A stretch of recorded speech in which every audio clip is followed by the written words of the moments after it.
Corey, thanks so much for joining us. Obviously, the big news today with William Jeffress committing to Pitt. It's a huge commitment for Pitt. Your reaction, I think this was expected for a while. What's your initial reaction to Jeffress's decision to commit to Pitt?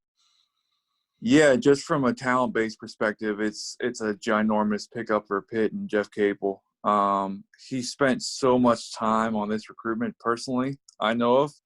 So, you have to think for Coach Capel personally, he has to be pretty excited about it. But he's definitely someone that is more than just, the 4-star recruitment, 4-star commitment, but also someone that could immediately make for an imprint on that program, whether it's, the intangibles, the toughness, the athleticism, the versatility. He brings a lot to the table. What do you kind of touched on it a little bit. What do you think was the key factor or some of the key factors in getting Jeffress to choose Pitt? It's not like he didn't have a lot of good options. He had a lot all over the country. What do you think ultimately made the difference for Pitt? I think for one, I think the coronavirus might have helped. He has not gone on any official visits.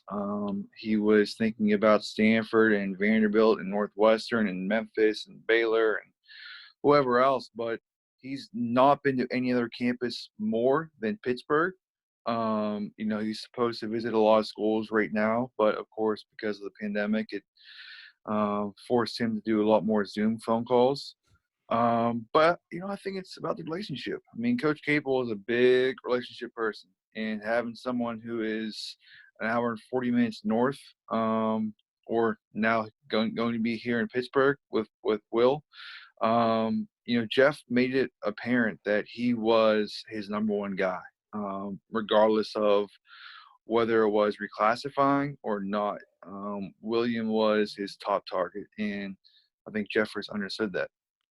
As far as Will Jeffress goes and his abilities, he's a young kid. Obviously, like you mentioned, he reclassifies from the 2020 or from 2021 to the 2020 class. I think he would have been young if he had stayed in 2021.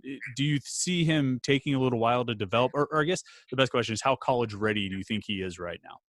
Yeah, I think his skill set still needs some work, but the things that he does well translate, and that's regarding his athleticism, his length, his energy, his instincts, and his willingness to do some of the small things that I know that he should be on a high school playing floor next year. But what he does well, any high major program could use immediately. Mm-hmm. Well, can you talk a little bit more about his talents, like what role you see him filling at Pitt and just sort of generally in the college game?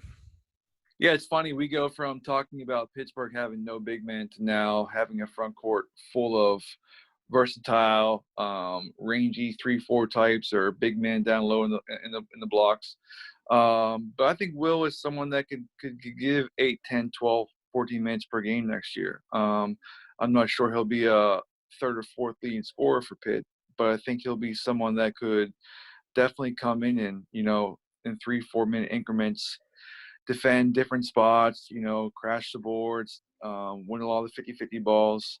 And beyond that, in the meantime, just develop the ball skills. Develop his ability to make jump shots and also have the ball out on the perimeter. Jeff Capel, when he first got to Pitt, it was big for him to land Xavier Johnson and Trey McGowans and pull those guys in on Adise Toney last year. Maybe not as star-studded, although Justin Champagnie turned out to be a really nice player as a freshman. I don't think it's a stretch to say Will Jeffress is the biggest commitment for Capel so far. How big can it be for Capel and for the program and Pitt recruiting in general going forward to get someone to, a top 75 player in the class? Yeah, I think you've heard it by now. Pitt can't keep the best talent close to home for college, right? They missed on a guy like Ethan Morton, Carmody a few years ago. Granted, William is not, a Pittsburgh resident, but he is from Erie, so it's the next best thing. I just think that getting one of those kind of guys to stay home for college, to buy in, could just be the beginning of what could be down the road. And then, as you look ahead and look down the road, as you say, obviously Capel's got a commitment for 2022 and Jalen Hood-Schifino, but in this 2021 class, who have you seen the Pitt staff circle in on as maybe some of those top targets, maybe even likely targets for Pitt in that next upcoming class? Yeah, right now they've really locked in on Adamas Sanogo, and we aren't entirely sure how that's going to work out with reclassification for him as well.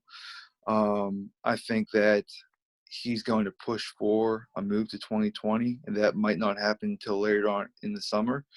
But Pitt's in the top 6 for him, and they love to have him. So he's definitely target 1A and 1B. They've also really, really made a push for Jalen Worley, who is out in the Philadelphia area, 6'5", top 40 prospect in the 2021 class. And even Hood-Schifino could be someone that could reclassify. I would not be surprised if he makes the move to 2021. And, talking about the top talent from Pittsburgh, I know he's not living here right now, but that's a guy from Penn Hills that, is a major, major scorer for Jeff Capel. That could be someone that, even if he reclassifies, he's so skilled and so versatile that day one he's making for an impact. You mentioned Sonogo. Could that be a potential reason for Jeff Capel to maybe – he's got one scholarship spot left now with Will Jeffress on board. Could that be a reason for Capel to hold that scholarship even into the summer and potentially risk going into the season with an open spot? Yeah, no one has a gun to Jeff Capel's head saying you need to use all 13 scholarships, and that's what fans need to understand as well, that just because you have a scholarship available does not mean you have to use it. Rather, I think it might be detrimental to use all 13 unless someone's sitting out as a redshirt, because it's hard to keep 13 players happy all at the same time. So I think that's the route they take. They hold it for Sanogo, or also maybe a transfer down the road. We don't know about the one-time transfer rule that will get voted upon next month. If that one-time transfer rule is passed, we're going to see a lot more transfers pop up here around June, which is always nice to have one scholarship available to use on. Sure. And I guess Pitt, had one open last year and still had 2 or 3 guys transfer. So you never know what's going to happen. The last thing, Corey, before we let you go, obviously Jeffress, a big addition to this 2020 class. As you look at the other guys that are already in that class, where do you see the kind of early impact coming from for Pitt with the incoming freshmen? Yeah, I think the one guy that is being forgotten about, and I guess we could wrap him up in that group, is Ethiel Horton. I think Ethiel is going to be awesome. I mean, watching some of their open gyms and practices last year, no offense to Xavier Johnson and those guys, but Ethiel was, now granted there's no pressure in when you're sitting out, but Ethiel was bar none their best guard. 6'2", 6'3", good size, can make shots, can play on the ball, off the ball. Really have high hopes for him. And I think a guy like John Hughley, he's someone that Pitt has not had in 3, 4, 5 years, right? Just a low post guy that can play facing the bucket, back to the bucket. I just think the need for someone like that is so fierce right now. I mean, Capel and those guys need that low post guy, and John is definitely the perfect replacement for that void down low. Corey, thanks so much for joining us and helping us on the news with Will Jeffress' commitment. I'm sure we'll catch up with you again sometime soon. Thanks for having me.